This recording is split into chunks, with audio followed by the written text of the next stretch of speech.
My trembling fingers traced the outline of the deep blue velvet jewelry box. Its edges were slightly worn, but it was my most precious treasure.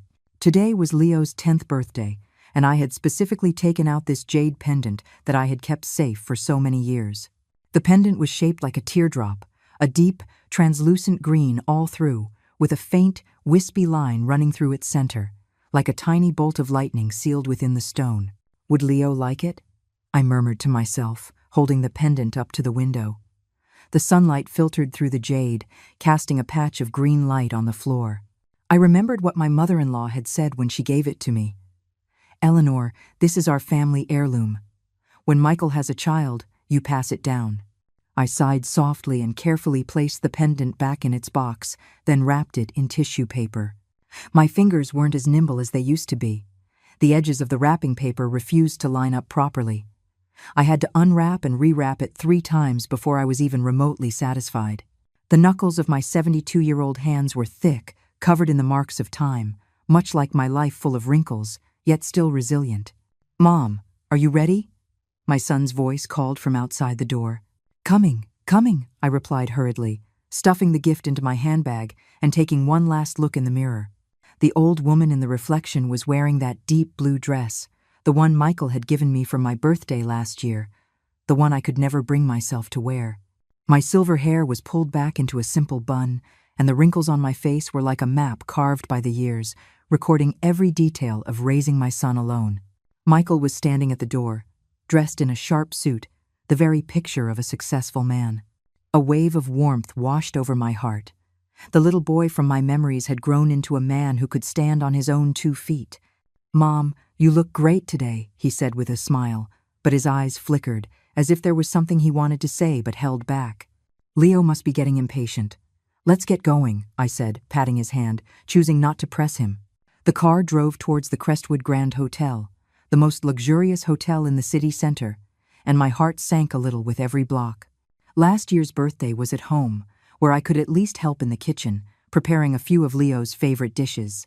This year, Jessica insisted on holding it at a 5-star hotel, saying they couldn't afford to lose face. The hotel lobby was a spectacle of gold and marble, the crystal chandeliers so bright they made my eyes water. A hostess led us to the ballroom on the 3rd floor. At the entrance stood a huge poster with a photo of Leo in a little tuxedo, smiling brilliantly. "Grandma!" Leo shouted, running over and throwing himself into my arms. "Happy birthday, my sweet boy," I said, hugging him tightly, breathing in the faint scent of shampoo in his hair. This was my happiest moment. "Mom, you're here," Jessica said, walking over, her high heels clicking sharply on the marble floor. She was wearing a form-fitting red dress today, her makeup was flawless, and a string of dazzling diamonds adorned her neck. "Jessica, happy birthday to Leo," I said with a smile, handing over the carefully prepared gift. "This is for him." Jessica took the gift, her brow furrowing almost imperceptibly. "Thanks, Mom. Why don't you have a seat? The guests will be arriving soon." I was seated at a round table in the corner, with a few middle-aged people I didn't recognize. Judging by their attire, they were likely Jessica's friends. They nodded politely at me before resuming their conversation about stocks, overseas vacations, and their children's private schools. The party began. The lights dimmed, and a spotlight hit the stage in the center. Jessica gave a passionate speech detailing Leo's life, while a professionally produced video played on a large screen behind her. I saw Michael and Jessica standing on stage, and the picture of their happy family of 3 stung my eyes. My son was now someone else's husband, someone else's father, and I was just an old woman sitting in a corner. Next was the gift-giving portion of the evening. Jessica announced in a loud voice, and one by one, guests walked onto the stage to present their expensive gifts. The latest video game console, designer sneakers, a solid gold pendant, each gift drew a round of gasps and applause. "And now, let's have Leo's grandmother come up to give her gift." Jessica's voice snapped me back to reality. I stood up, my legs trembling slightly, and slowly made my way to the stage. All eyes in the room were on me, and I felt a wave of dizziness. Once on stage, I shakily took the small wrapped box out of my handbag. "Leo, Grandma wishes you a happy birthday," I said, my voice catching as I handed him the gift. This is our family heirloom. May it keep you safe and healthy." Leo was about to take it, but Jessica intercepted, snatching the box away. "Mom, what is this?" she asked with a smile that didn't reach her eyes. She tore off the wrapping paper and opened the jewelry box. The jade pendant glowed with a soft, warm light under the spotlights. Jessica's expression froze instantly, and the corner of her mouth twitched. "Mom," she said, her voice low, but the microphone carried it throughout the entire ballroom. "Did you go to a flea market and buy this fake junk again? How could Leo possibly wear something like this?" My face flushed crimson, and a buzzing filled my ears. "It's not fake, it's—" "That's enough, Mom." Jessica cut me off. "I know you don't have much money, but you can't embarrass us with this kind of street stall trash." With that, she casually tossed the box. It sailed through the air in a graceful arc and landed squarely in a trash can at the side of the stage. The entire room fell silent. I saw Leo's eyes go wide, and the color drained from Michael's face. My vision blurred, but I fought back the tears, refusing to let them fall. Under the gaze of everyone present, I slowly walked to the trash can. I bent down and picked up the jewelry box. The jade pendant was undamaged, still resting peacefully on its velvet lining. I gently closed the lid, placed it back in my handbag, and then turned and walked towards the exit. "Mom?" Michael called out, but he didn't follow me. As I stepped out of the hotel, a wave of summer heat hit me. I stood on the side of the road with no idea where to go. A taxi slowly pulled up, and the driver leaned out. "Need a ride, ma'am?" I nodded and got in. "Where to?" the driver asked. "The retirement community. Thank you," I said softly, finally letting the tears I had held back for so long stream silently down my face. Outside the window, the city's skyscrapers flew by. I clutched my handbag tightly. The jade pendant felt as if it weighed 1,000 pounds. "This isn't the end," I told myself silently. "This is just the beginning." 30 minutes later, as I sat in my small room staring blankly at a childhood photo of Michael on the wall, my phone buzzed. It was a text from him. "Mom, I'm sorry. Jessica was just in a bad mood today. Please don't take it to heart. You can keep the gift." I didn't reply, just placed the phone back on the table. Just then, a news alert popped up on the screen. Breaking. Food poisoning incident at the Crestwood Grand Hotel, dozens of guests hospitalized. My hand trembled as I clicked on the news. The photos showed the chaotic ballroom I had just left. The red lights of the ambulances were especially glaring in the night. The elevator at the retirement community was broken again. I held onto the railing, climbing step by step up to the 5th floor. My knees ached dully, but compared to the pain in my heart, this physical discomfort was nothing. As I was fitting the key into the lock, the door next to mine opened. Arthur poked his head out, his white hair messy as if he had just woken up. "Eleanor, you're back so early? Did your grandson's birthday party end already?" He was holding a half-eaten apple in his hand. I managed a weak smile. "Yes, I was a little tired, so I came back first." Arthur squinted, his gaze falling on my swollen red eyes. "That's the thing about getting old. You can't hide anything. Come in for a cup of tea," he said, and without waiting for an answer, pulled my door open for me. "My daughter just sent me some new tea. It's called something fancy, some kind of Earl Grey." I wanted to refuse, but the thought of my empty room felt colder than usual, so I nodded.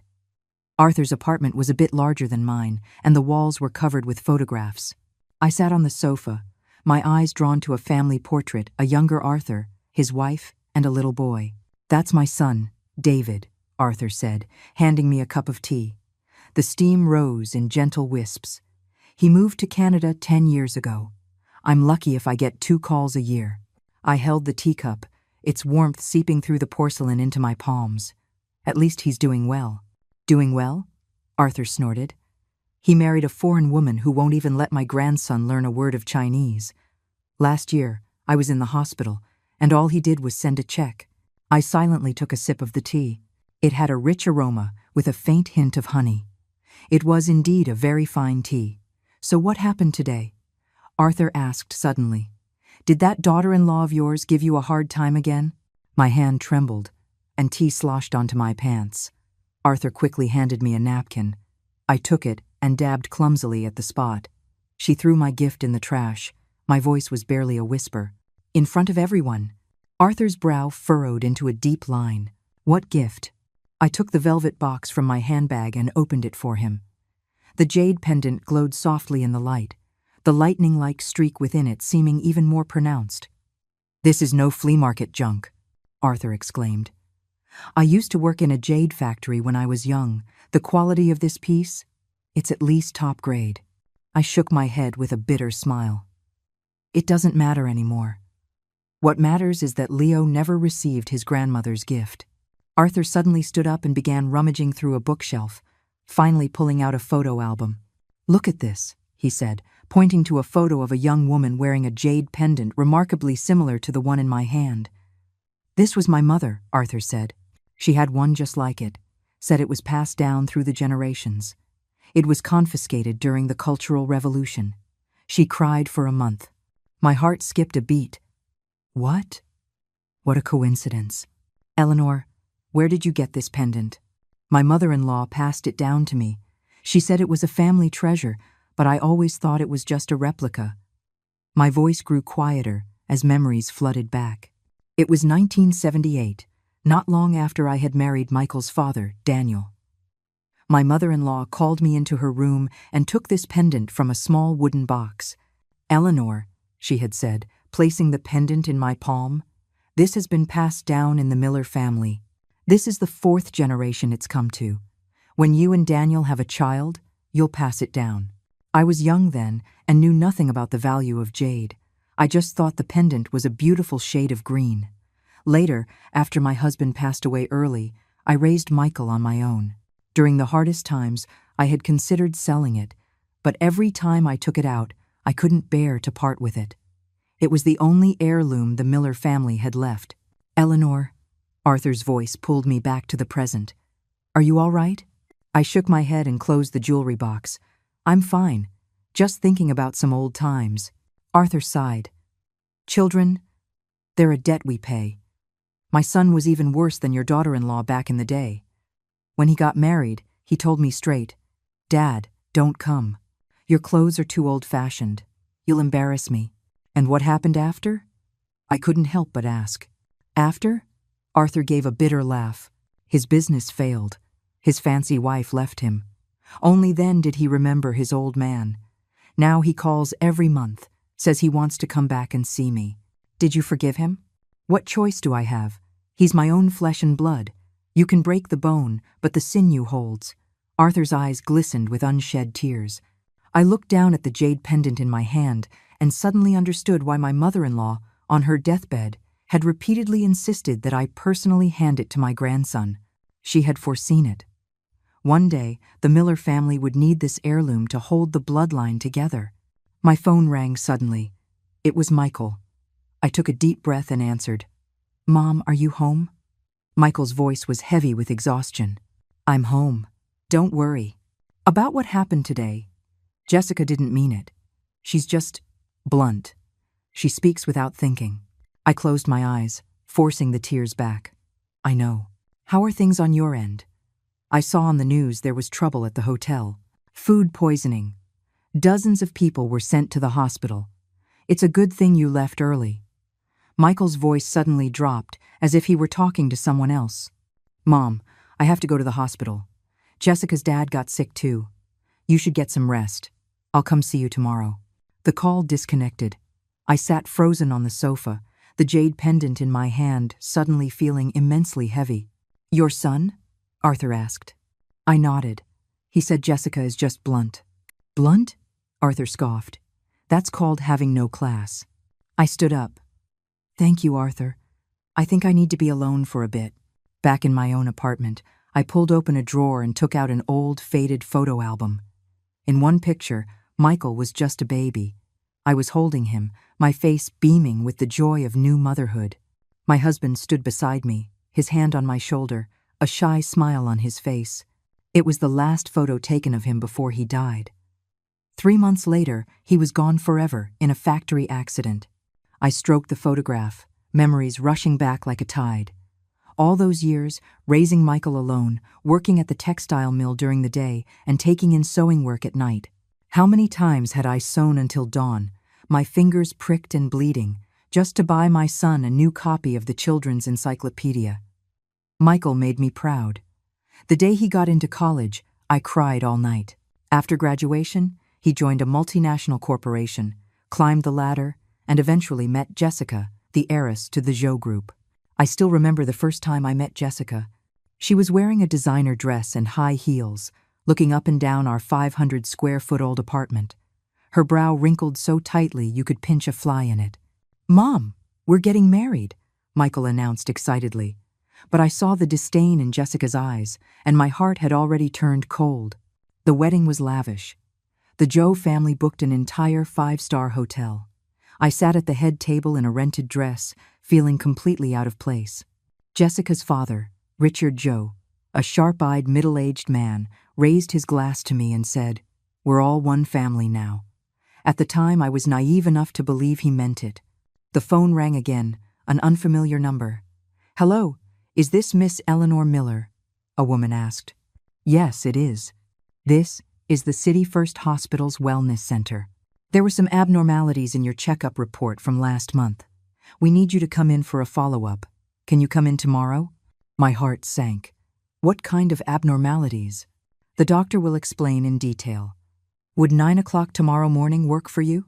Yes, fine." I hung up, my hand instinctively pressing against my abdomen. I had been feeling a dull ache there recently, but I had brushed it off as a normal part of getting old. Outside, the night had deepened. I lay in bed, the jade pendant tucked under my pillow. 3 in the morning, I thought. I have to go to the hospital. And then what? Should I tell Michael? No, he has enough on his plate right now. I can handle this myself. Closing my eyes, I could see Leo's innocent, smiling face again. No matter what, I had to see my grandson grow up. That thought became my final comfort before I fell asleep. 3 days passed, and Michael didn't come to see me as promised. I called twice, and both times Jessica answered, saying Michael was away on a business trip. I knew she was lying, but I didn't want to expose her. The results of the follow-up at the hospital were worse than I had imagined. The doctor looked at the CT scan, his brow furrowed. "Ma'am, there's a mass on your liver. We need to do further tests." "Is it cancer?" My voice trembled. "We can't be sure yet. We need to do a biopsy." The doctor's eyes were full of sympathy. "Do you have any family with you?" I shook my head. "I can handle it." Leaving the hospital, the sunlight was so bright it hurt my eyes. I stood at the bus stop, watching the traffic go by, and suddenly didn't know where I was supposed to go. When I got back to my apartment building, an unexpected figure at my door made me stop in my tracks. A middle-aged man in a tailored suit was standing there, checking his watch. "Can I help you?" I asked warily. The man turned around, and I recognized him. It was Richard Zhou, Jessica's father. He looked older than the last time I'd seen him, his temples completely white, but his eyes were still as sharp as a hawk's. "There you are," he said, forcing a business-like smile. "I've been waiting for half an hour. Is there something you need?" I didn't hide the coldness in my voice. "May I come in and talk?" His gaze flickered to the keys in my hand. I hesitated for a moment but opened the door. Richard Zhou looked around my humble apartment, his eyes sweeping over the peeling furniture and faded curtains, finally landing on the open photo album on the coffee table. "It's quiet. Living alone," he said, the polite words failing to mask the condescending tone. "Just say what you came to say," I told him, pouring him a glass of water. "Not tea." Richard took an exquisite box from his briefcase. When he opened it, I was stunned to see my jade pendant inside. "About what happened at Leo's birthday party. Jessica is young and foolish. She offended you." Richard pushed the box towards me. I came specifically to return this to its rightful owner. I looked at him suspiciously. "Did Jessica send you?" "Not entirely." Richard smiled. "I'm mainly here for this pendant. Do you know its origin?" I shook my head. "My mother-in-law passed it down to me. She said it was a family treasure." "Did your mother-in-law ever say where it came from?" "She said it was passed down from my husband's great-grandfather. I don't know the specifics. I felt increasingly strange. Is this important? Richard took a business card from his pocket and handed it to me. To be honest, I'm in the business of antique collection. This pendant is quite unusual. I took the card. The gold-embossed letters read, Richard Joe, Chairman, Joe Fine Arts Investment Group. At the hotel 3 days ago, I saw this pendant from a distance, and it looked familiar, Richard continued. Later, after Jessica set it aside, I had a chance to examine it closely. You recognized it? Yes. Richard's eyes lit up. If I'm not mistaken, this should be the work of the late Qing and early Republican period jade master, Wang Shusen. He was famous for carving lightning green jade, and every one of his pieces has a unique streak running through it. My hand instinctively went to my neck, though the pendant wasn't there. My mother-in-law had indeed said the jade had a name, Lightning Heart, because of that streak inside that looked like lightning. You're very knowledgeable, I said cautiously. It's my profession, Richard smiled. I had 2 experts appraise it, and they unanimously confirmed it's authentic. There are fewer than 20 of Wang Shusen's works known to exist, and each one is priceless. Priceless? My heart began to race. This pendant, which I had treated as a simple piece of jewelry, was so valuable. You want to buy it? I asked directly. Richard clearly hadn't expected me to be so blunt. He paused. Yes, if you're willing to part with it, the price is negotiable. It's not for sale. I pushed the box back towards him. This is a family heirloom, to be left for my grandson. The smile on Richard's face froze. You may not understand the market. A piece of jade like this would fetch at least 8 figures at auction. 8 figures. My mind struggled to process it. $10 million? For this little pendant? You've worked hard your whole life. You deserve to enjoy your golden years. Richard's voice softened. $10 million is enough for you to buy a nice house, hire a caregiver, and the rest can be put into an education fund for Leo. I shook my head. Mr. Joe, thank you for your kind offer. But this pendant is not a commodity. It's the continuation of the Miller family bloodline. Richard's expression darkened. Think it over. An opportunity like this doesn't come around often. There's nothing to think about. I stood up, making it clear I wanted him to leave. Richard stood up as well, adjusting his suit. Fine. But, could you tell me, do you have any other similar pieces in your family collection? The question put me on alert. Why do you ask? Just curious. Richard smiled. Heirlooms like this usually don't come in singles. There are no more, I said flatly. Richard was clearly skeptical, but still bid a polite farewell. Just before leaving, he turned back suddenly. By the way, tomorrow is the weekend. Jessica and Michael are bringing Leo to see you. Regarding what happened today, please don't mention it to them. I nodded, thinking this was likely the real purpose of his visit, to keep his daughter from knowing her father was trying to get his hands on her mother-in-law's family heirloom. After closing the door, I immediately went to the back of my closet and found an old leather suitcase. It had belonged to my husband. I never had the heart to throw it away. I opened it. Inside were some yellowed photographs, a few diaries, and a small wooden box. With trembling hands, I opened the wooden box. Inside was a pair of jade earrings, clearly made from the same material as the pendant. My mother-in-law had given me the pendant, while the earrings had been left to my sister-in-law. After she passed away, the earrings came back to me. I flipped through my husband's diary and found an entry. Father said our family's jade was brought out of the imperial palace by great-grandfather. During the chaos of the Boxer Rebellion, great-grandfather saved a eunuch and was gifted 3 treasures, 1 pendant and 2 earrings. The pendant is now with mother, the earrings with aunt. Father warned that these items are priceless and must not be shown to others unless absolutely necessary. My hands were shaking badly. Richard Joe was right. This was truly a treasure. But what frightened me more was how he had recognized its value at a glance, unless he already knew something. The ringing of the phone interrupted my thoughts. It was Michael. Mom, we're bringing Leo to see you tomorrow. His voice sounded exhausted. That's wonderful. I'll make you guys some pot roast, I said, trying to sound cheerful. Jessica is coming too, he said, hesitating. She wants to apologize to you. I could almost picture Jessica glaring at him from the side. It's fine. It's all in the past. After hanging up, I took out the jade pendant and examined it carefully under the light. The lightning streak seemed to glow, as if telling the story of the family's rise and fall it had witnessed over 100 years. Tomorrow, Jessica was coming to apologize. How much of it was sincere, and how much was at her father's instruction? I gave a bitter smile and hid the pendant and earrings again. No matter what, this was the Miller family heirloom, and it had to be passed down to my grandson, Leo, even if my time might be running out. The thought sent a chill through me. The doctor's words echoed in my ears. Needs further tests? Could be a malignant tumor.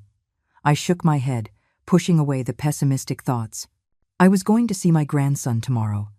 I needed to prepare his favorite cookies. As for Jessica's apology, I had no expectations, but for my son's sake, I was willing to pretend that nothing had happened. Outside, the sun was setting, painting my small apartment in shades of gold. This tiny apartment, this simple furniture, and that old leather suitcase holding the family heirlooms, this was my life savings. But in the eyes of the Joe family, it probably wasn't even worth the cost of one of their dinners. I stroked the initials of my husband's name on the suitcase and whispered, "Daniel, our son, he's doing so well now. You don't have to worry." Tears slid silently down my cheeks. How I wished my husband could have lived to see this day, to see how successful his son had become, to see how adorable his grandson was. Maybe then, Michael wouldn't always have to bow his head in front of the Joe family. Maybe our family wouldn't be the way it was now. But life has no maybes. I wiped my tears and started preparing the ingredients for tomorrow. No matter what, my grandson was coming, and I wanted him to remember the taste of his grandma's home.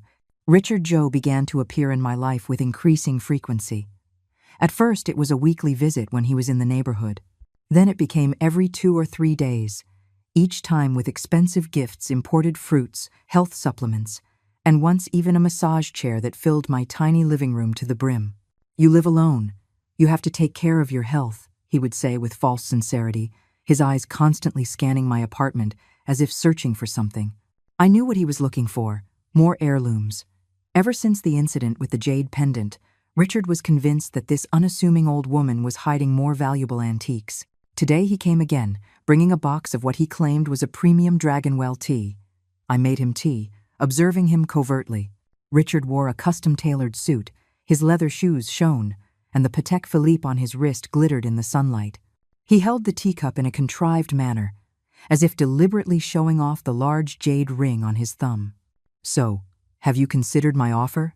he asked after a sip, getting straight to the point. "What offer?" "Oh, the pendant." He put down his cup. "If you weren't satisfied with my last offer, we can renegotiate. I've told you, it's not for sale," I said calmly. "It's for Leo." The smile on Richard's face faltered. "You may not be aware, but the antiques market is very volatile. What's worth 10 million today might only be worth 5 million tomorrow. I don't care about the market." I looked him straight in the eye. "Mr. Joe, why are you so desperate to have this pendant? Is there a special reason?" Richard was clearly taken aback by my directness. He paused. "It's purely a collector's hobby. I'm an avid fan of Wang Shuzhen's work." "Is that so?" I smiled. "Then you must know what Wang Shuzhen's most famous work is." "The jadeite cabbage, of course," Richard blurted out. I almost laughed out loud. The jadeite cabbage is the crown jewel of the National Palace Museum in Taipei and has absolutely nothing to do with Wang Shuzhen.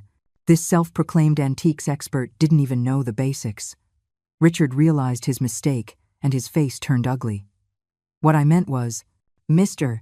Joe," I interrupted, "what did you really come here to say today?" Richard put down his teacup, his expression suddenly serious. "All right, I'll be direct. The Joe Group is preparing a major auction, and we need a few show-stopping pieces. Your pendant fits the bill perfectly. So this is business. Business and pleasure," he smiled. "If you're willing to sell, not only will the price be generous, but I can also arrange for Michael to get a position in the group's core management." His words were like a knife to my heart. He was using my son's future as a bargaining chip. "Does Michael know you came to me with this?" I fought to keep my voice from trembling. "He doesn't know." Richard waved his hand dismissively. Young people have too much pride. He wouldn't accept this kind of arrangement. But you're his mother. You should want what's best for him, right? I stood up.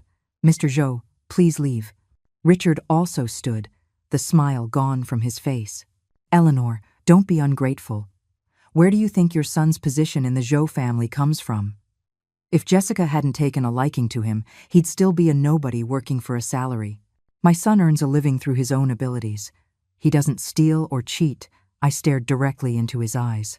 Please leave, or I'm calling the police. Richard sneered.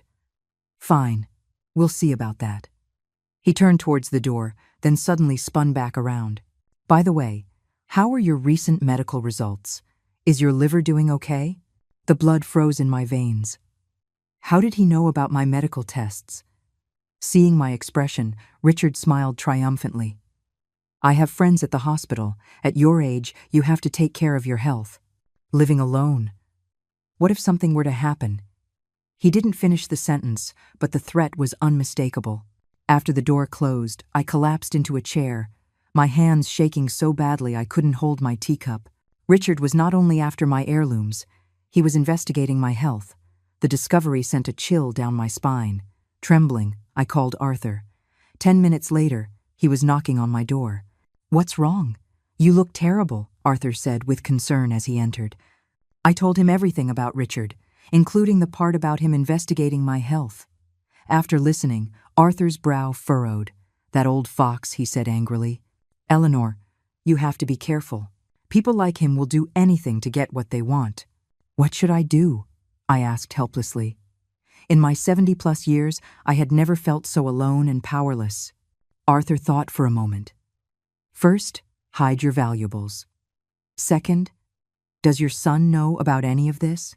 I shook my head. Michael's been busy with work. I don't want to bother him. Busy? Arthur snorted. More like being led around by the nose by the Zhou family. Eleanor, you have to talk to your son. He'll be caught in the middle. Better that than you turning up dead from an accident one day, Arthur said heatedly. I've seen plenty of men like Richard Zhou. On the surface, they're successful entrepreneurs. Behind the scenes, they're capable of anything. Arthur's words jolted me. Indeed, Richard's words and actions today carried a clear threat. If something really happened to me, who would my heirlooms fall to? Michael didn't even know their true value. I need to sort through my things, I said, standing up and heading to the bedroom. Arthur followed, helping me drag the old leather suitcase out from under the bed. Opening the case, besides the jade earrings I had found earlier, there were old photos, letters, and my husband's work notebooks. What's this? Arthur picked up a yellowed notebook. My husband's diary. I took the book and flipped through it casually. He liked to write things down. Wait. My eyes fell on an entry. Father is gravely ill today. He made me memorize the location of the 3 family jade pieces. In the east wall of the old house, 3 feet down, there is an iron box. Inside are our ancestors' manuscripts and a land deed from the Guangxu era. Their value is immeasurable. They must be protected for generations. The old house? Arthur leaned in to look. Where is your old family home? A small village in Hebei province. The house was sold long ago. I shook my head. Even if it wasn't, it would be gone by now. But this proves your family does have other heirlooms, Arthur said excitedly. Eleanor, your husband's family might not have been so simple. I continued flipping through the diary and found several more related entries. It turned out my husband's great-grandfather had been a scholar official in the late Qing dynasty and had served in the capital. The family had indeed collected many ancient books and paintings.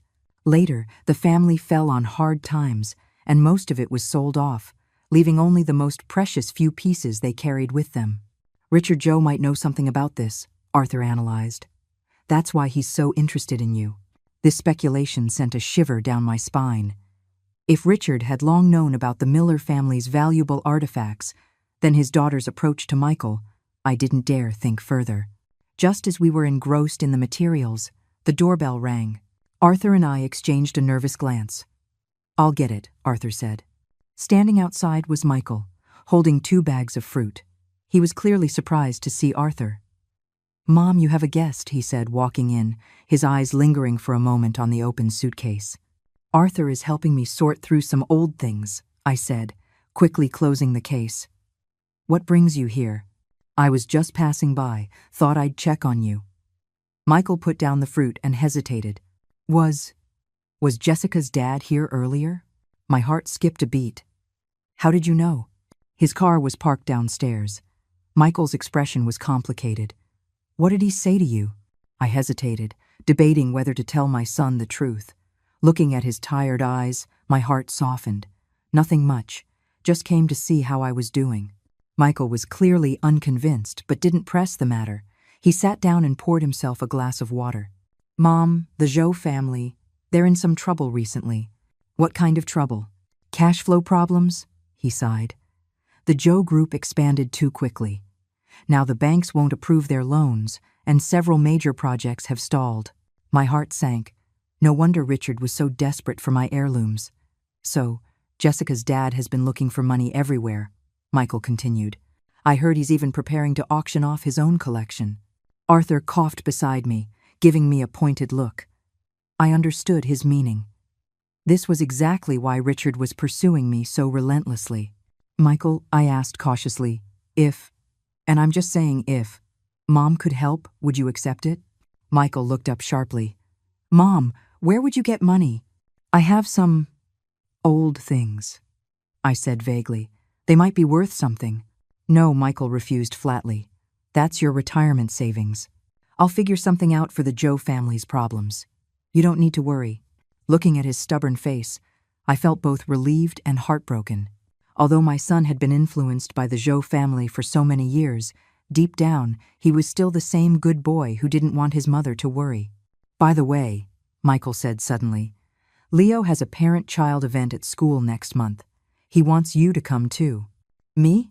I asked in surprise. "Does Jessica agree?" Michael's expression turned awkward. "She's been very busy lately. She probably won't have time to go." I understood. Jessica didn't want to go, but also didn't want to disappoint her son, so she had grudgingly agreed to let his unrefined grandmother attend. "I'll definitely be there," I said with a smile.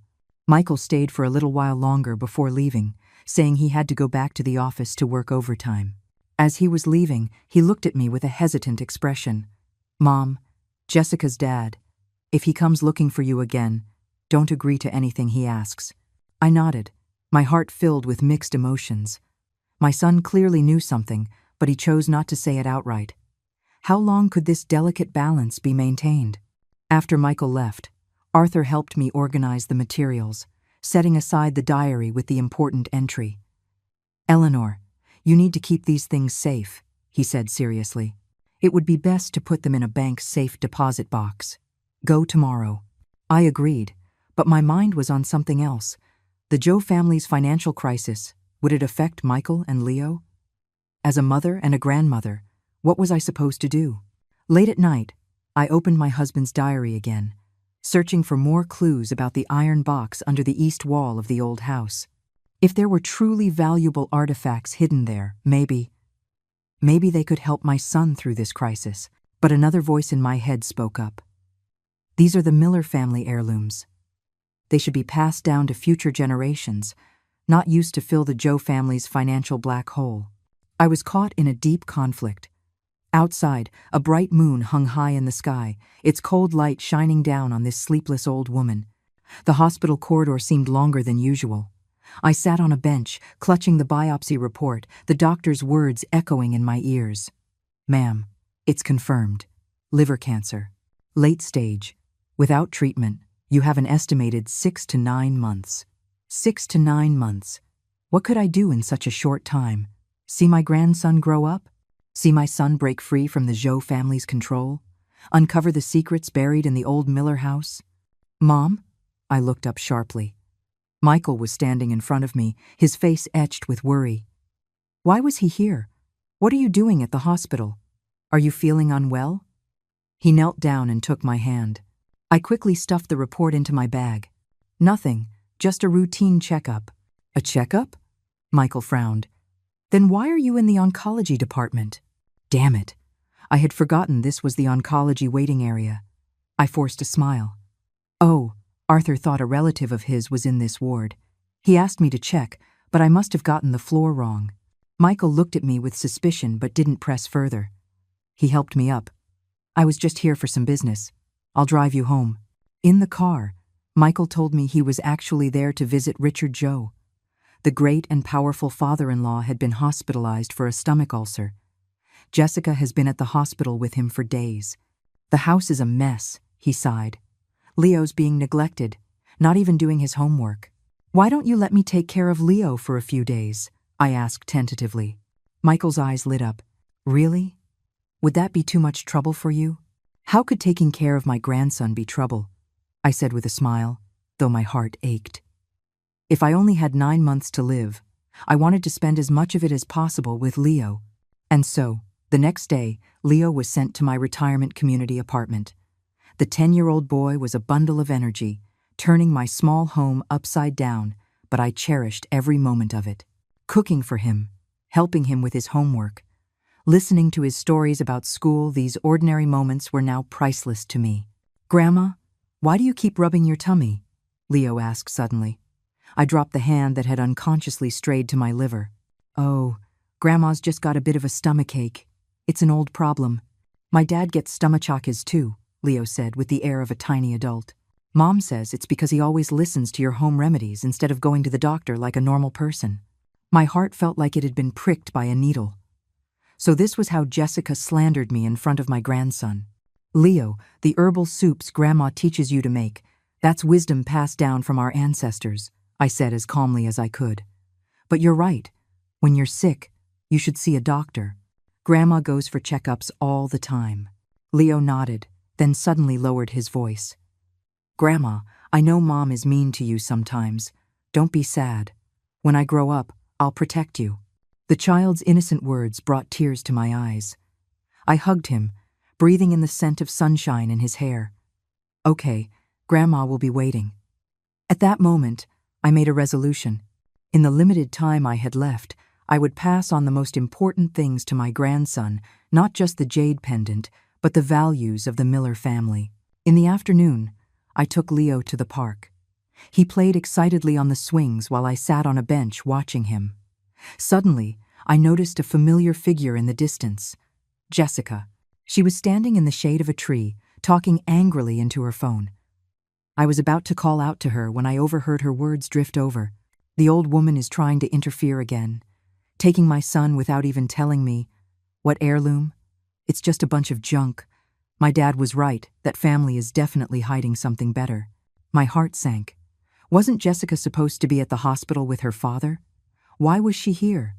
Was she following us?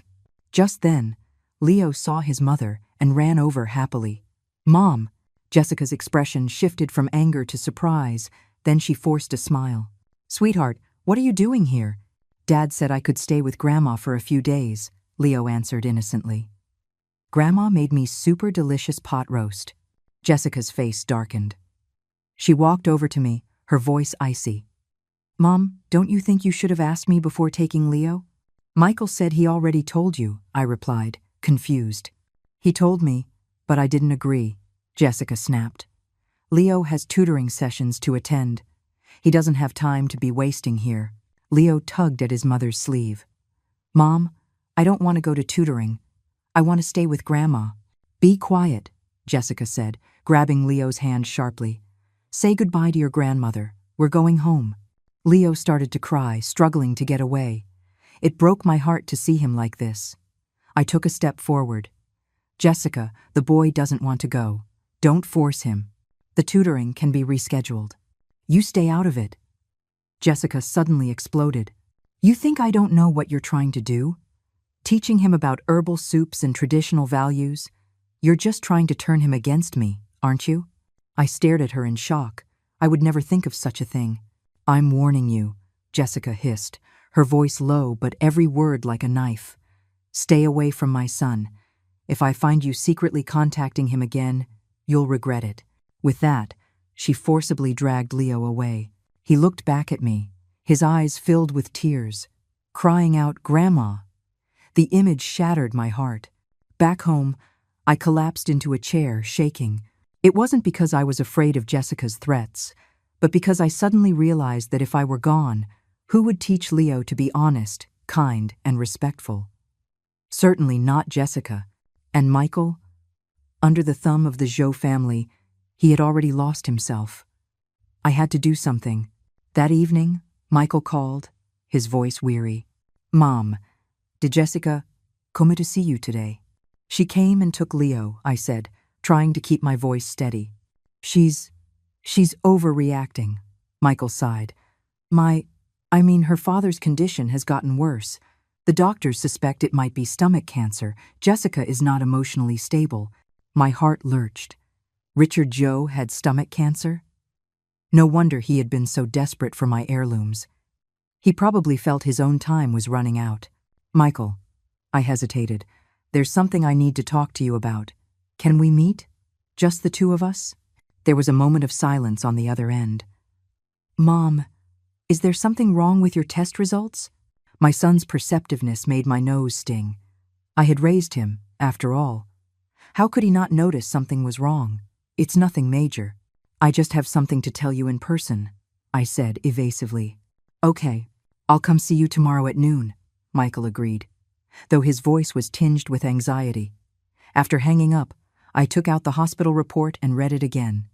Late-stage liver cancer. The words burned my eyes. The doctor had recommended immediate hospitalization, but I had refused.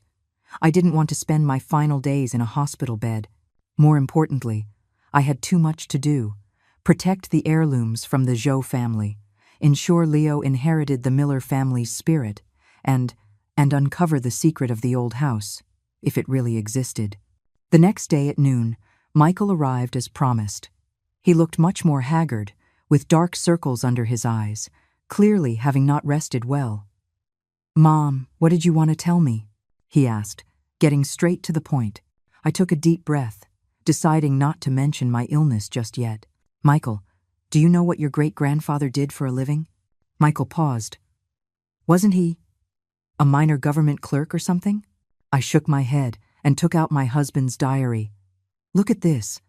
Michael carefully read the entry about the iron box under the east wall of the old house, his brow furrowing deeper and deeper. "Is this real?" "I'm not sure. But if your great-grandfather was indeed a late Qing official, the family could very well have some valuable artifacts," I said cautiously.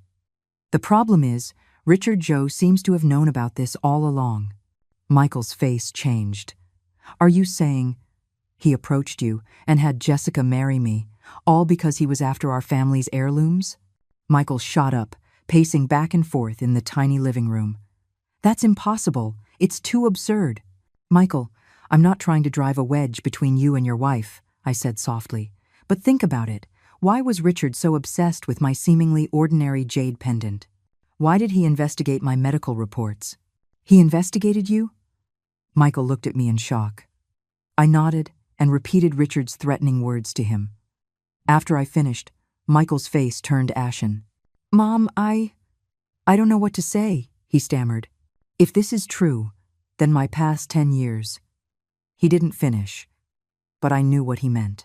If the Zhou family had approached him with an ulterior motive from the very beginning, then his 10-year marriage, his career, even the birth of his son, could all be part of an elaborate scam. "Michael, I'm telling you this not to make you suffer," I said, taking his hand. "I'm just worried. Worried that one day, when I'm gone, Leo will lose his connection to the Miller family." "Mom, don't say such things." Michael suddenly became agitated. "What's really wrong with you? That medical report. Let me see it." I hadn't expected the conversation to turn this way and was at a loss for words. Michael, without waiting for permission, rummaged through my bag and found the report. The expression on his face as he read it broke my heart from confusion to shock, then to despair. "Liver cancer. Late stage," he whispered, his voice trembling. "Mom, why didn't you tell me? Why aren't you getting treatment?" "The doctors said it would have limited effect." I managed a weak smile. "I don't want to spend my last days in a hospital." Michael suddenly dropped to his knees, burying his head in my lap, and wept like a child. "Mom, I'm so sorry. All these years, I've failed you. I stroked his hair, tears streaming silently down my face. Silly boy. I was never angry with you. In that moment, all the hurt and bitterness vanished. My son was, after all, the same kind, dutiful boy. He had just been temporarily blinded by the Joe family's money and power, lost his way for a while. Michael, I'm not worried about myself. I'm worried about you and Leo, I said softly. If the Joe family was really just using you, I'll find out the truth, Michael said, looking up, his eyes now firm. Mom, please don't give up on treatment. I know some top oncologists. I'll take you to see them tomorrow. I nodded, unable to refuse his kindness, but I knew some things couldn't be solved by medicine. My time was short. I had to seize every minute. About the old house, I said hesitantly. Do you think it's worth looking for? Michael thought for a moment. If great-grandfather really left something there, it might solve a lot of mysteries. But Mom, your health. I'm fine, I said, forcing myself to sound strong. Our old village is still there, I checked. If you have time, I'll go, Michael said decisively. You get some rest. Leave this to me. After seeing Michael off, I stood at the window, watching his figure disappear into the night. This conversation between mother and son seemed to have opened a long-sealed door. What awaited us behind that door, the truth, or an even bigger lie no one knew? The only thing I was sure of was that no matter what the Joe family had planned, no matter how much time I had left, I would do everything in my power to protect my son and my grandson. It was the instinct of a mother and a grandmother. Late at night, I took out the jade pendant again, examining it under the moonlight. The lightning streak seemed to glow, as if telling a family secret that spanned a century. Tomorrow, Michael would take me to see an oncologist, but more importantly, he would start investigating the Joe family's true motives. Whatever the outcome, this war over kinship, money, and heritage had quietly begun. And I, a 72-year-old woman, might just be the most important soldier in this war. Richard Joe's proposal sounded perfectly reasonable. You're living all by yourself. We're really worried, he said, sitting on my sofa, impeccably dressed and wearing a look of concern, especially now that your health isn't good. Why don't you move in with us? Jessica can learn to take care of you. I looked at his hypocritical smile, my mind as clear as a mirror. This wasn't an invitation. It was a form of house arrest. Ever since Michael had started investigating the Joe family's motives, Richard's concern for me had suddenly escalated. Thank you for the offer, but I'm used to living alone, I declined. Richard's smile faltered for a second. Michael is very worried about you too. You know, he's been so distracted by your situation these past few days that his work has suffered. The threat in his words was clear. If I didn't agree, Michael's job could be at risk. I'll think about it, I said, stalling for time. There's no need to think about it. Richard suddenly became forceful. The car is downstairs. We're moving you today. Just bring your essentials. The Joe family has everything else. This wasn't a discussion. It was an order. I realized that refusal was no longer an option. An hour later, I was sitting in Richard's luxury car with a small suitcase. Inside were only a few changes of clothes, toiletries, and my husband's diary. I had sewn the jade pendant and earrings into the lining of my undergarments. It was the only hiding place I could think of. The Joe family's villa was located in an upscale suburban community. It was a 3-story European-style mansion with a pool and a garden. I was given a small north-facing room on the second floor. Though exquisitely furnished, the windows had security bars, making it feel like a beautiful prison cell. You get some rest. I'll call you for dinner, Richard said before leaving, pulling the door shut behind him. I immediately checked the room. The closet was filled with new clothes, all in my size. The nightstand had my blood pressure medication and brain-boosting supplements, the exact kinds I usually took. Clearly, their investigation of me had been thorough. Even more disturbing, I spotted the reflection of a micro-camera in a corner of the room. They weren't even going to grant me the most basic privacy.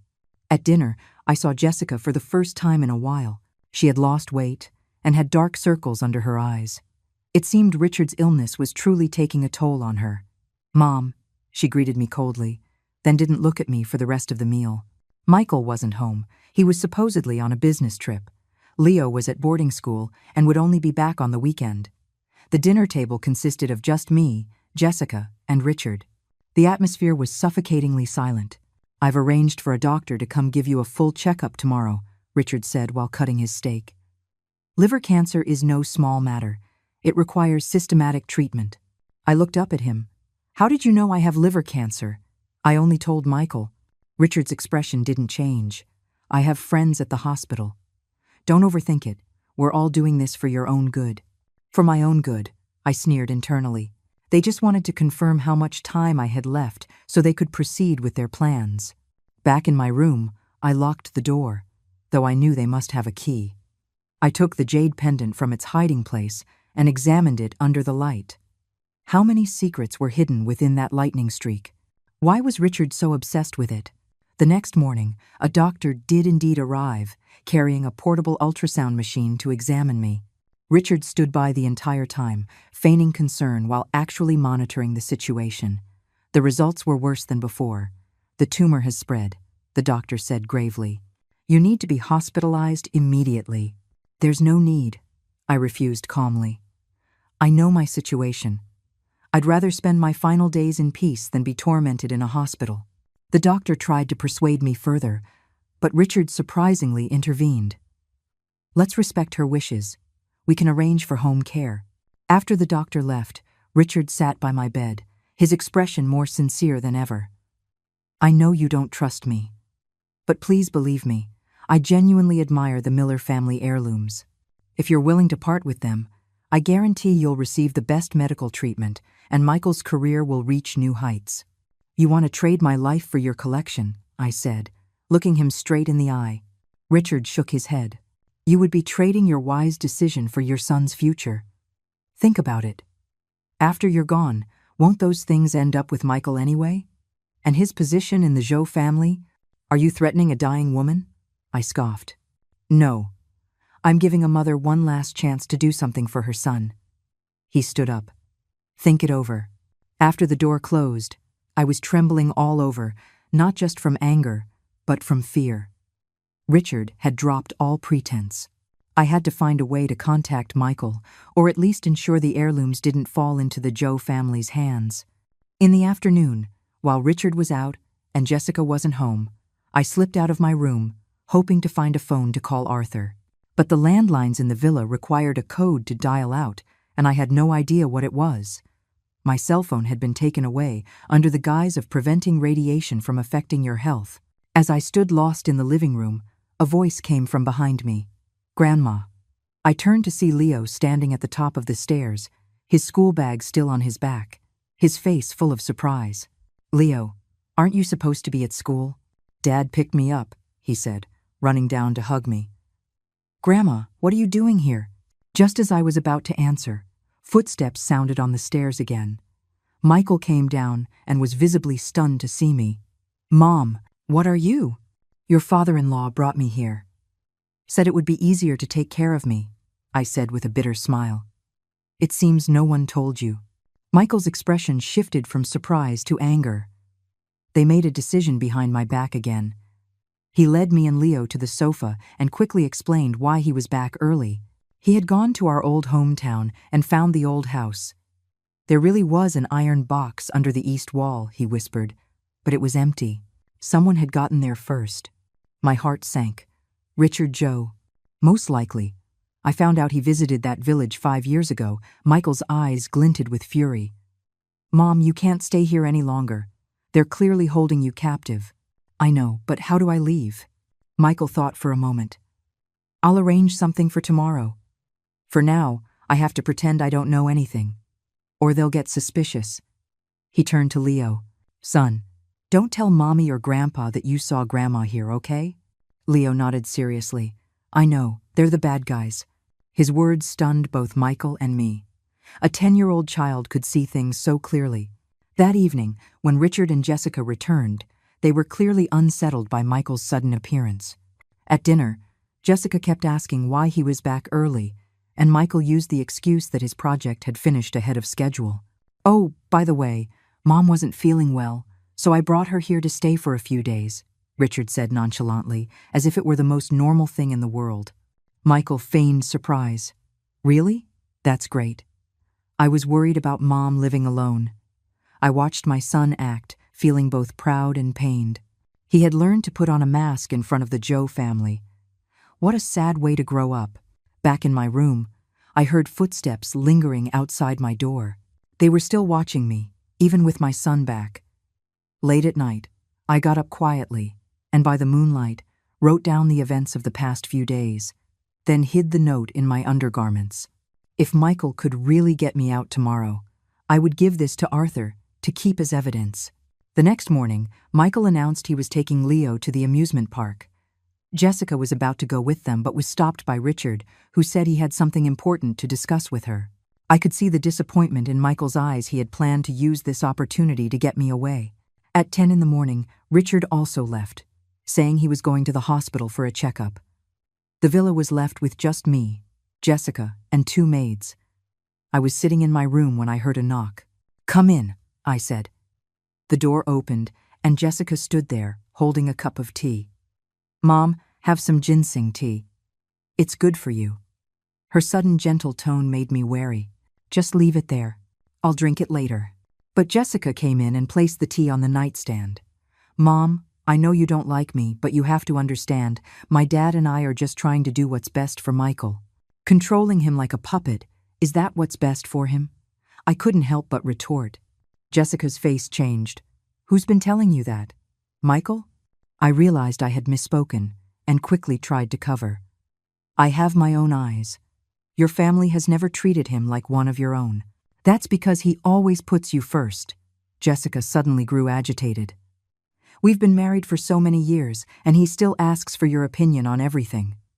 "I'm his wife." I looked at her in shock. So this was the jealousy hidden behind her anger.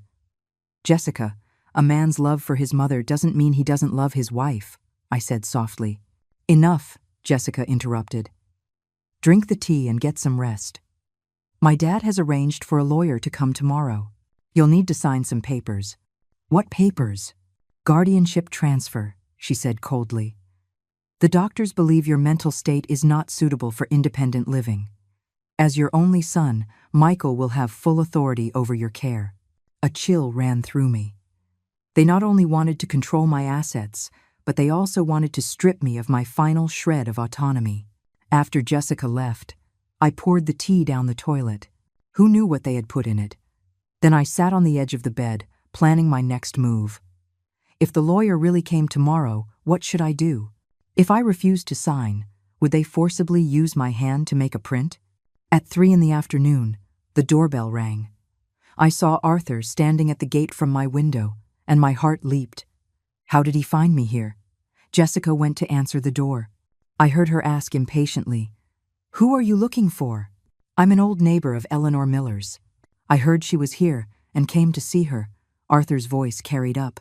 "She's not available to see guests," Jessica said, about to close the door. I didn't care anymore. I ran to the top of the stairs and shouted, "Arthur, I'm here." Jessica glared at me furiously. "Mom, go back to your room." Arthur seized the opportunity, pushed past Jessica, and rushed inside. "Eleanor, are you okay?" "Get me out of here," I whispered. "They're trying to hold me captive." Jessica shrieked, "Maids, get this crazy old man out of here." 2 maids ran over, but Arthur, though nearly 70, was surprisingly strong. He pushed them aside, grabbed my hand, and started pulling me towards the door. "My things," I struggled to say. "Forget it. Let's just get out of here first," Arthur said, dragging me along. We had just made it into the yard when a black car screeched to a halt in front of the gate. Richard Joe jumped out, his face dark. "And where do we think we're going, Eleanor?" Arthur stood in front of me. "Richard Joe, this is illegal confinement. I can call the police." Richard sneered. "The police? On what grounds?" "Eleanor is my son's mother. She's unwell, so we brought her here to recuperate." "What's the problem?" "Then why did you confiscate her phone? Why are there cameras in her room?" Arthur demanded.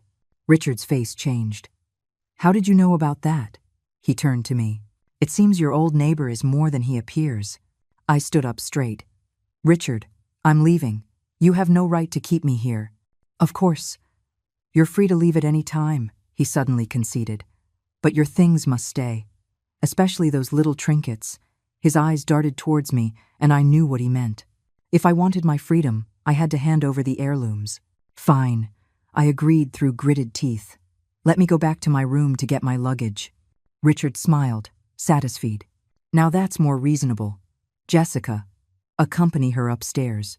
Under Jessica's watchful eye, I went back to the room. I took the jade earrings from their hiding place and put them in a jewelry box. But I kept the pendant, hiding it under my tongue. It was the last resort I could think of. Is this it? Jessica looked suspiciously at the earrings. This is what your father wants. I deliberately misled her. They're a set with the pendant from before. Jessica took the jewelry box, still skeptical. I took the chance to grab my small suitcase. Can I go now? Downstairs, I handed the jewelry box to Richard. He eagerly opened it, and his eyes lit up at the sight of the earrings. Indeed, the work of Wang Shusen. You should have been this cooperative from the start. Arthur and I hurried away. It wasn't until we were in a taxi that I dared to spit out the pendant from under my tongue. The jade was covered in saliva, but the lightning streak within it seemed even clearer. Eleanor, are you okay? Arthur asked with concern. I shook my head, then suddenly felt a sharp pain radiate from my liver. My vision went black, and I fainted. When I woke up, I was in a hospital. Arthur and Michael were standing by my bed, their faces grim. Mom, Michael said, seeing me awake, and immediately grabbed my hand. How are you feeling? I'm fine, I said weakly. Where's Leo? He's with Arthur's daughter. He's safe, Michael said, his eyes filled with tears. Mom, I'm so sorry. I didn't protect you. Silly boy, I'm the one who's caused you trouble. I tried to smile. The Joe family. I've had it out with them. Michael's voice was suddenly firm. I told them if they harass you again, I'm taking Leo and leaving for good. I looked at him in surprise. This was the first time my son had stood up to the Joe family so forcefully. How did Richard react? Arthur asked. Michael gave a bitter smile. He was furious, said if I dared to leave, I'd never see Leo again. But this time, I'm not backing down. I squeezed my son's hand, feeling both proud and worried. Proud that he had finally found himself, but worried because this fight was just beginning, and my time was running out. After the doctor came in for an examination, he privately told Michael that I needed immediate hospitalization. But I knew all the hospital could offer me was painful chemotherapy and cold machines. I had more important things to do. Michael, take me home, I said firmly. Not to the Joes, and not to the retirement community. Take me back to our home. Michael understood what I meant. He remembered our old 500-square-foot apartment. After he got married, he never had the heart to sell it, and had been renting it out. Okay, Mom, we're going home. And so, on the same day I left the Joe family's villa, I returned to the small apartment where Michael and I had lived together over 20 years ago. It was humble, but it was filled with memories and love. And here, I would begin the final, and most important, battle of my life. The old apartment was even smaller than I remembered, but the way the sunlight filtered through the sheer curtains was still so familiar. I sat on the old sofa, feeling as if I had been transported back 20 years, to the days when Michael was still a child, doing his homework at this very coffee table. Mom, you get some rest. I'm going to pick up Leo, Michael said after making my bed. He asked Arthur to look after me, and then left in a hurry. Arthur sat across from me, his brow furrowed. Eleanor, you have to go to the hospital. Liver cancer is serious, but treatment can extend your life.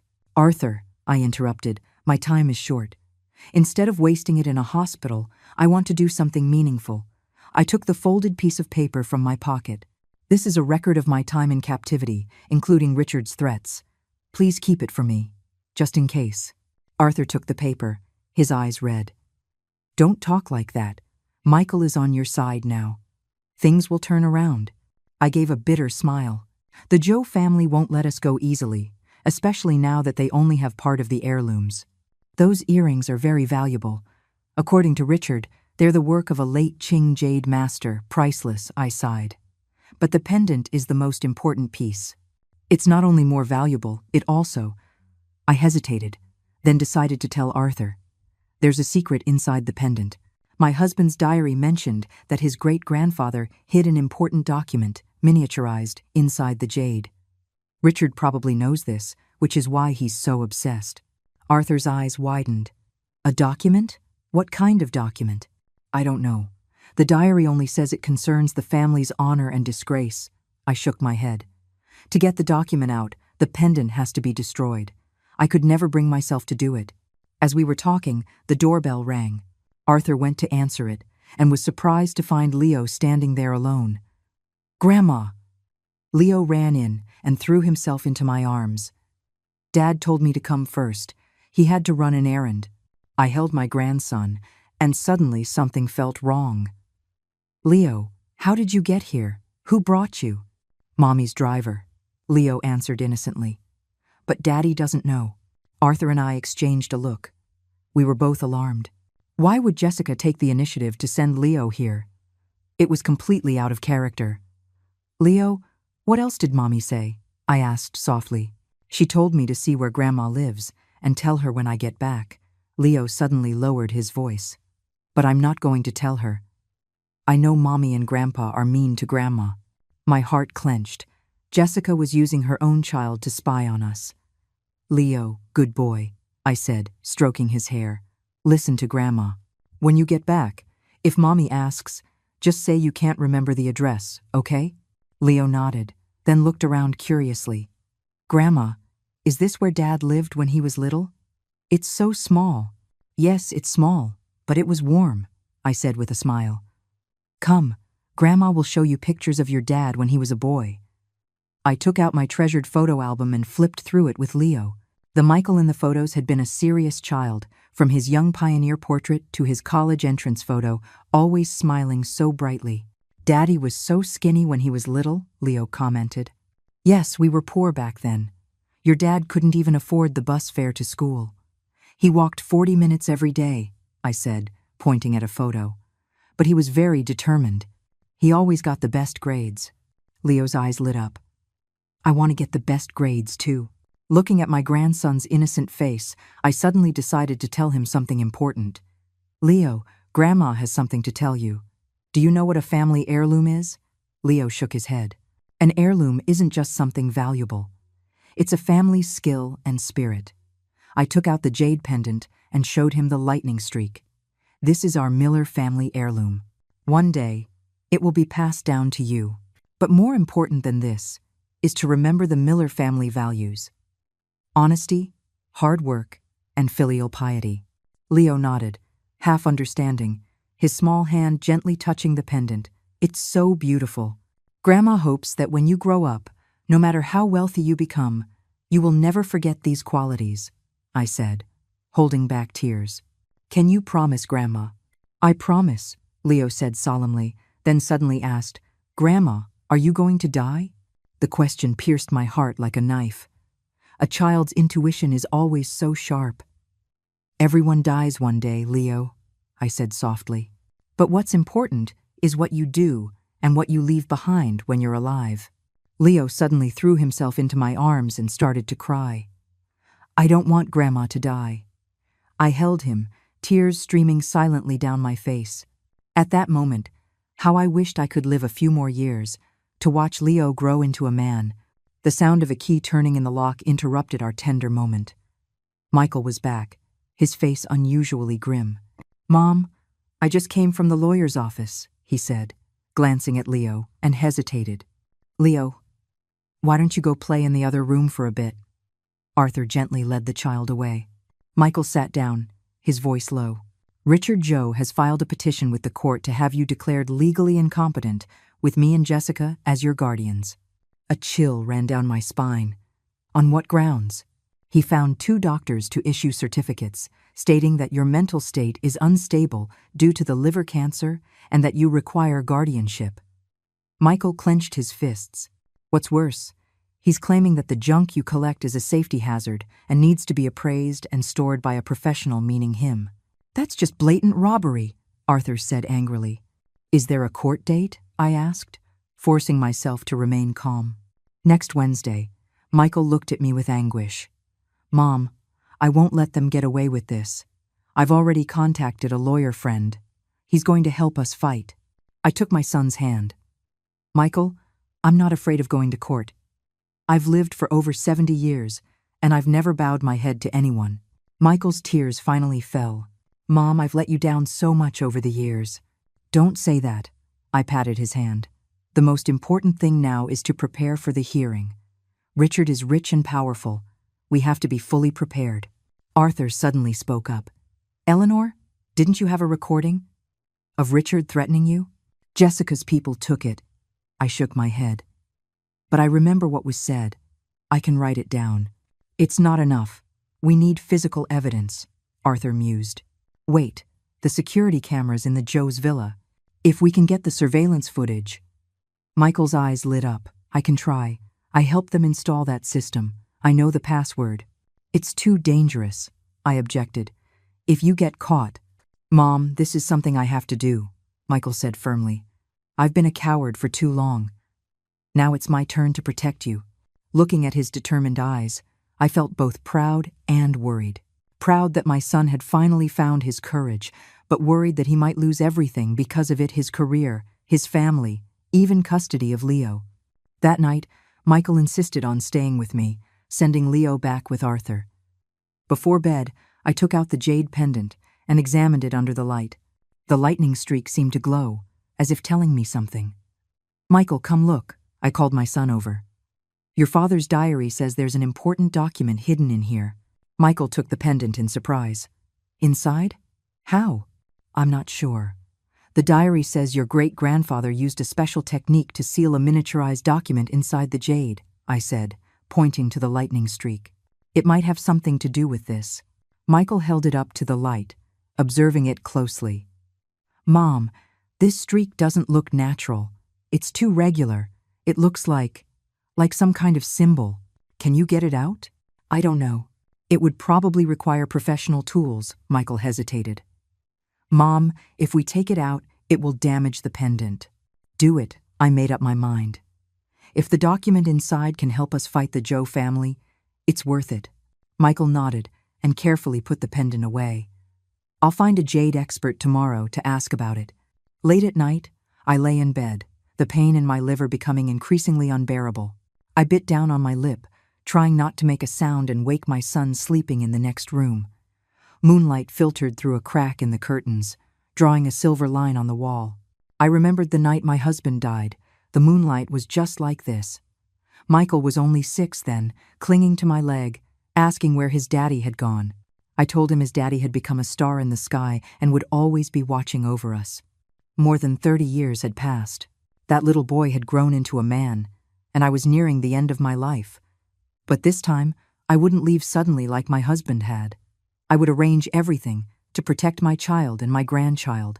The next morning, Michael left early, saying he was going to find a jade expert and prepare the legal materials. Arthur brought Leo to see me, along with some hot porridge and side dishes. Grandma, I'll feed you, Leo volunteered, picking up the spoon. I smiled and let him feed me, spoonful by spoonful. The child's hand was still unsteady, and some of the porridge spilled onto the blanket, but he was so serious, so focused, that it warmed my heart. Leo's such a good boy, Arthur praised from the side. Much better than his dad was at his age. Leo puffed out his chest proudly. When I grow up, I'm going to be a doctor and cure Grandma's sickness. His words made my nose sting. How I wished I could live to see that day. In the afternoon, Michael returned, his face flushed with excitement. Mom, I found it. Found what? I struggled to sit up. Michael carefully took a small paper packet from his bag.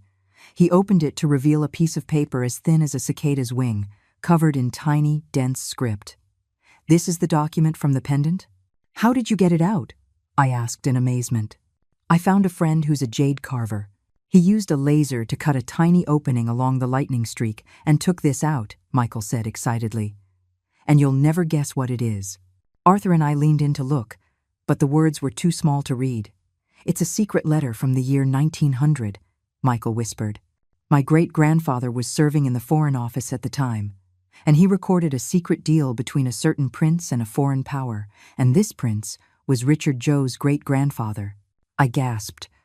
Now everything made sense. Why Richard was so obsessed with the Miller family heirlooms he was trying to cover up his family's scandal. If this document were made public, it would be a huge blow to the Joe family, Arthur analyzed.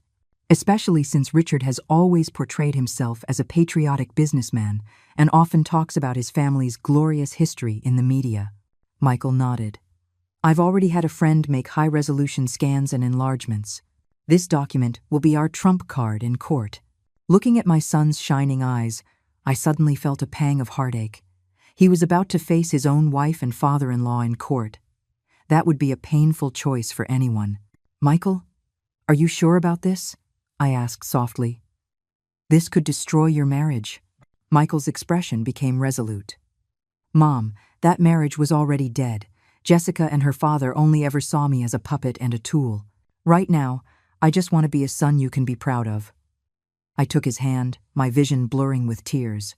In that moment, I saw again the little boy who had sworn at his father's funeral to protect his mother. And there's more good news, Michael continued. I got the surveillance footage from the Joe's villa.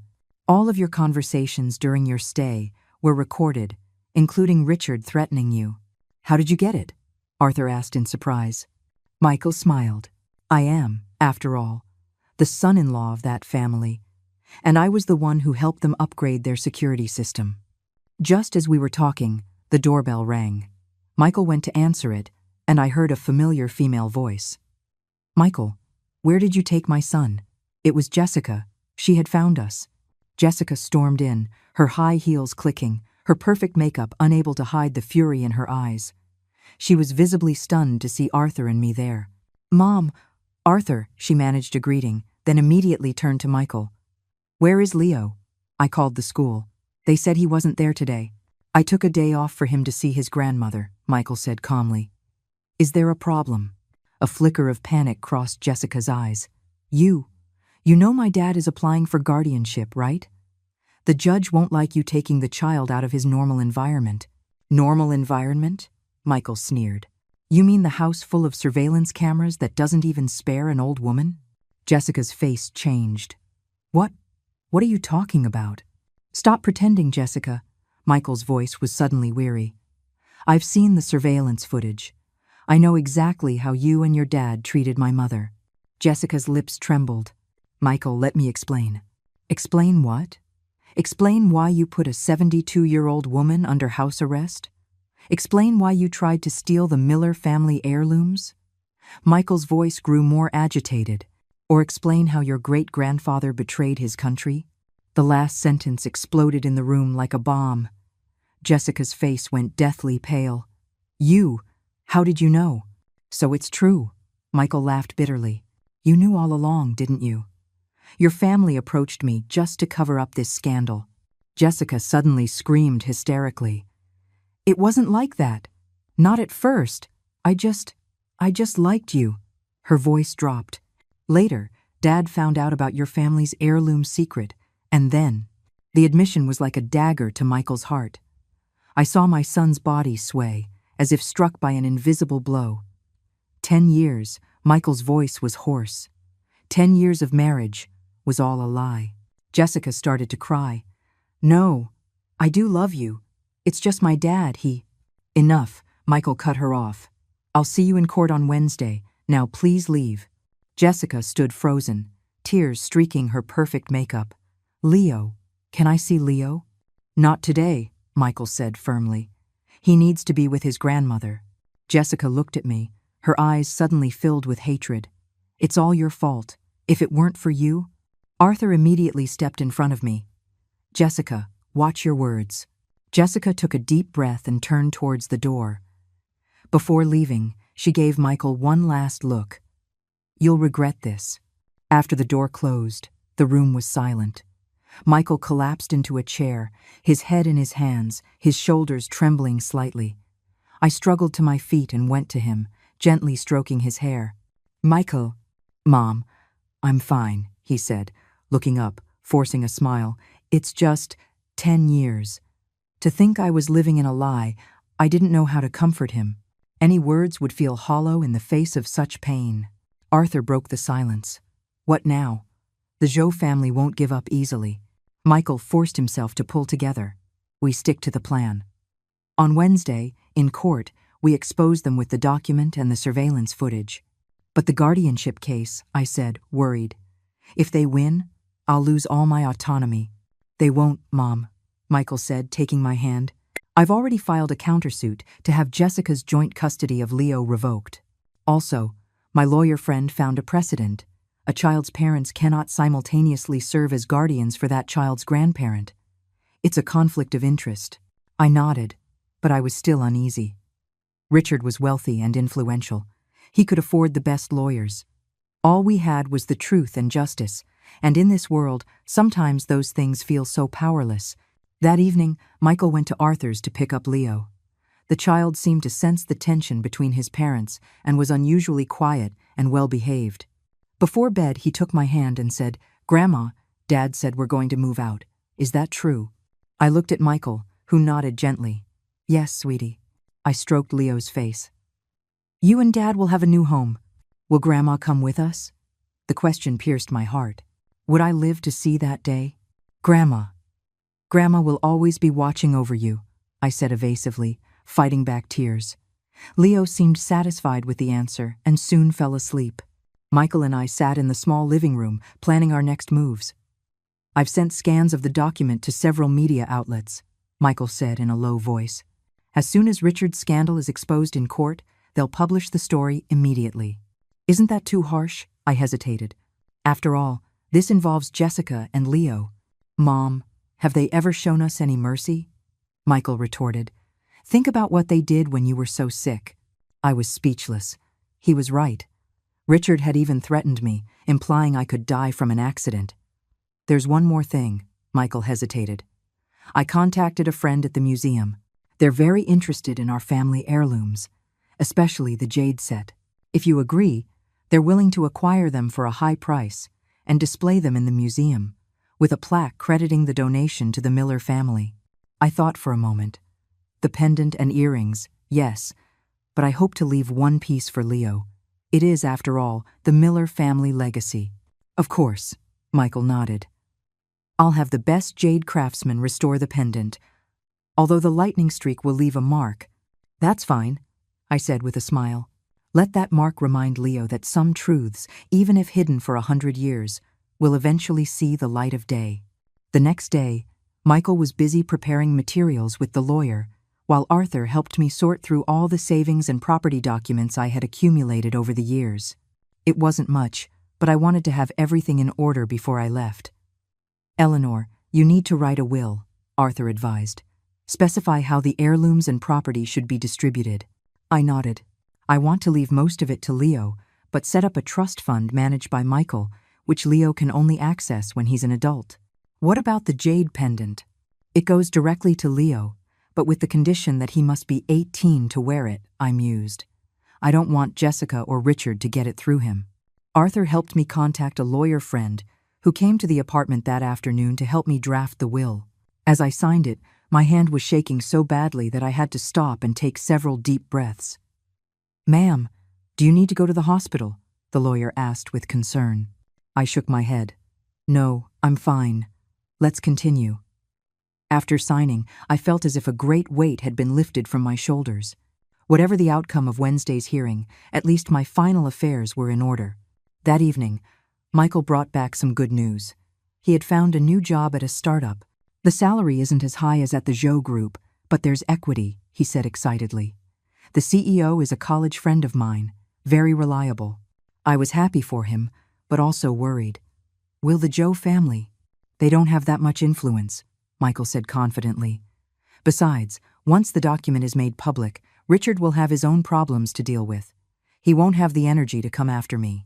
Seeing my son regain his confidence filled me with relief. He had finally escaped the shadow of the Zhou family and found himself again. Before bed, I took out the jade pendant. It had been restored. The lightning streak had become a thin gold line where the craftsman had cleverly filled the incision. I held the pendant up to the light, imagining how, 100 years ago, Michael's great-grandfather had hidden that important document inside, and how he had instructed his descendants to guard the secret. And now, That secret was about to be revealed. I didn't know if I was doing the right thing, but to protect my child and my grandchild, I had no other choice. On Wednesday morning, I forced my ailing body to get dressed in my most presentable navy blue suit. Michael had a doctor friend come to the apartment to give me a painkiller shot so I could last through the hearing. "Mom, if it gets too bad, we can ask for a postponement," Michael said worriedly. "No, it has to end today," I said firmly. At the courthouse entrance, we ran into Richard and Jessica. Richard was in a sharp suit, looking confident of victory. Jessica was pale, her eyes red and swollen. She clearly hadn't slept in days. Well, you're not looking so good," Richard said with false concern. "Why go through all this trouble? Just sign the guardianship papers, and we'll guarantee you get the best treatment." I looked him straight in the eye. "Richard, God is watching." His expression stiffened for a moment, then he sneered. "We'll see you in court." The courtroom was solemn and imposing, and I couldn't help but feel nervous. Michael squeezed my hand, giving me an encouraging look. The judge was a woman in her 50s with a stern face. She reviewed the documents submitted by both sides and then declared the session open. Richard's lawyer spoke first, claiming that due to late-stage liver cancer, my mental state was unstable, and I needed a guardian to manage my life and assets. He even produced 2 doctor's certificates attesting to my impaired judgment. When it was our lawyer's turn to rebut, he first played the surveillance footage from the Zhou family's villa. The video clearly showed me being confined to my room, and Richard threatening me to hand over the heirlooms. A murmur went through the courtroom. The judge frowned at Richard. "Mr. Zhou, do you have an explanation for this?" Richard, unfazed, replied, "Those were just necessary measures to ensure an elderly person's safety. Her condition is serious, and we were worried something might happen if she lived alone." Our lawyer then presented the document extracted from the jade pendant, along with an expert report from a historian authenticating it as a genuine secret correspondence from the Guangxu era, detailing the treasonous acts of Richard Zhou's great-grandfather, Mr. Zhou has long been trying to acquire the Miller family heirlooms precisely to destroy this evidence of his family's scandal, our lawyer stated emphatically. This so-called guardianship application is nothing more than a guise to control Miss Miller and her assets. The courtroom was in an uproar again. The reporters in the press gallery were scribbling furiously. Some were already sending out reports on their phones. Richard's face turned livid. "This is slander. That document is a forgery." "We have authentication reports from 3 leading historians," our lawyer responded calmly. "If Mr. Zhou disputes this, he can apply for a re-evaluation." The judge examined the evidence from both sides and then announced a 30-minute recess. I slumped back in my chair, the pain in my liver becoming unbearable. "Mom, can you hold on?" Michael asked with concern. I nodded, wiping the cold sweat from my forehead. "I'm fine. I can make it." After the recess, the judge delivered her verdict.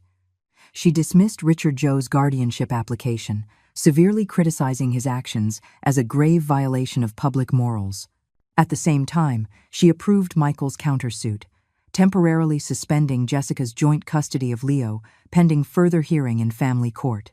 Richard erupted in anger and was escorted out by the bailiffs. Jessica collapsed onto her chair, sobbing. As we left the courthouse, the sunlight was blindingly bright. Reporters swarmed around us, but Michael gave a few brief responses and then quickly guided me away. Back in the car, I finally couldn't hold on any longer and slumped in my seat. Pain washed over me in waves, and my vision blackened. "Mom!"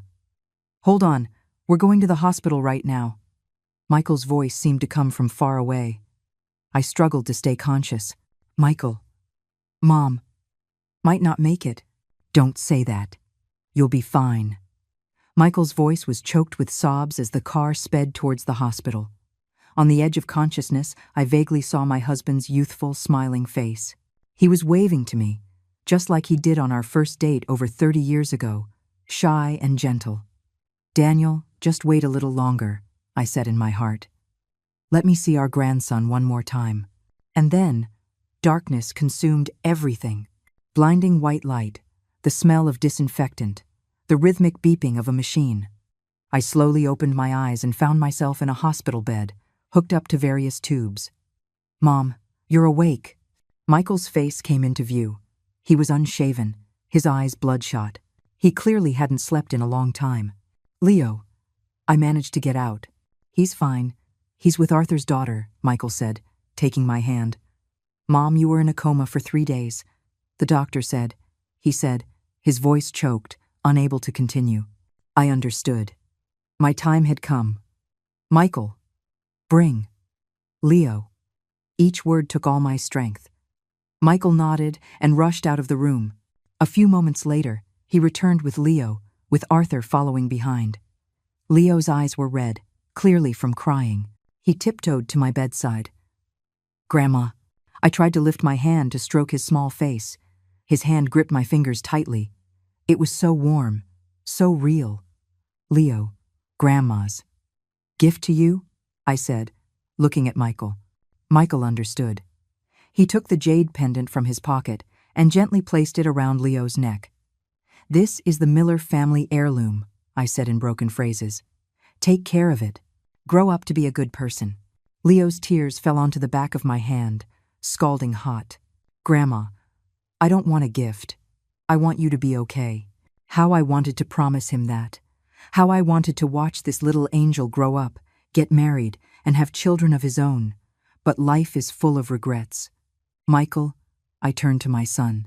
Take care of yourself. And Leo. Michael knelt by the bed, sobbing uncontrollably. Mom, I will, I swear. Arthur stood by, weeping silently. This always cheerful old man looked 10 years older at this moment. The door to the room suddenly opened, and an unexpected figure walked in. Jessica. She looked haggard, her eyes red and swollen, and she was holding a bouquet of white carnations. Mom, she said softly, standing at the foot of the bed, not daring to come closer. Michael stood up defensively. What are you doing here? I came to apologize. Jessica's tears started to fall. Dad, Richard has been suspended by the board of directors. After the document was exposed, the media went into a frenzy. The company's stock has plummeted. So you're here to beg for mercy, Michael sneered. No, Jessica said emotionally. I'm here to sincerely apologize. Mom, she looked at me. I'm sorry. I'm so sorry. I looked at her, this daughter-in-law who had once broken my heart. At this moment, she was no longer the arrogant, wealthy socialite, but just a repentant, ordinary woman. I weakly lifted my hand, beckoning her closer. Jessica hesitated, then came to the bedside. Jessica, take care of them, I said with great difficulty. Jessica broke down completely. Mom, I was wrong. I really know I was wrong. I nodded, forgiving her. Holding on to resentment is too tiring, and I didn't want to leave with it. After the doctor came in for a check, he hinted to the family that it was time to prepare for the end. Michael rushed out in a state of collapse to find the attending physician. Arthur took Leo to get something to eat, leaving just Jessica and me in the room. Mom, Jessica suddenly lowered her voice. I know you don't trust me, but I want to make amends. The will. Michael told me about it.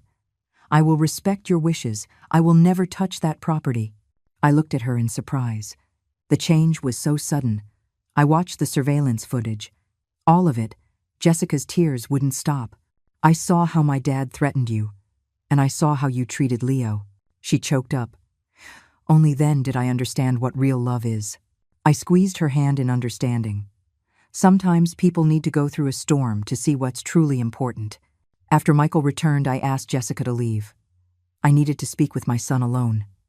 Michael, after Mom is gone, don't be too sad. I struggled to form the words. You still have Leo. You have to be strong. Michael held my hand, his tears soaking the bedsheet. Mom, don't say that. You'll get better. I shook my head. I knew I couldn't hold on for much longer. The funeral. Keep it simple. My ashes, with your father. Michael nodded, unable to speak. Night fell. The room was quiet, with only Michael keeping vigil. The pain had subsided, replaced by a strange sense of peace. I knew this was life's final gift. Michael, I whispered. Mom, I'm here. Michael immediately leaned in. Sing. Sing that song. From when you were little, the one I used to sing to put you to sleep. Michael paused for a moment, then began to sing softly. The moon sails through the white lotus-like clouds. It was the lullaby I used to sing to him. Mommy tells me the story of the past. Now, it was his turn to sing it for me. In my son's gentle song, I slowly closed my eyes. Scenes from the past flashed through my mind like a movie. My husband holding my hand for the first time, Michael's first cry at birth, the warmth of Leo snuggled in my arms, listening to a story. The singing grew distant, and a gentle darkness enveloped me. My last thought was, my children will be all right. And then, everything was calm. My funeral was held on a bright, sunny morning. Michael had insisted on keeping it simple, but many people came: old neighbors, former colleagues, even some reporters. They all wanted to see the old woman who had bravely fought against the powerful in the final moments of her life. Michael stood before the memorial, looking at his mother's peaceful face. Eleanor was dressed in her favorite deep blue dress, her silver hair neatly coiffed, a faint smile on her lips, as if she were just sleeping. Leo stood by his father's side, his small hand clutching the jade pendant around his neck. It was the last gift his grandmother had given him, and he would cherish it forever. Jessica came too, standing at the back of the crowd.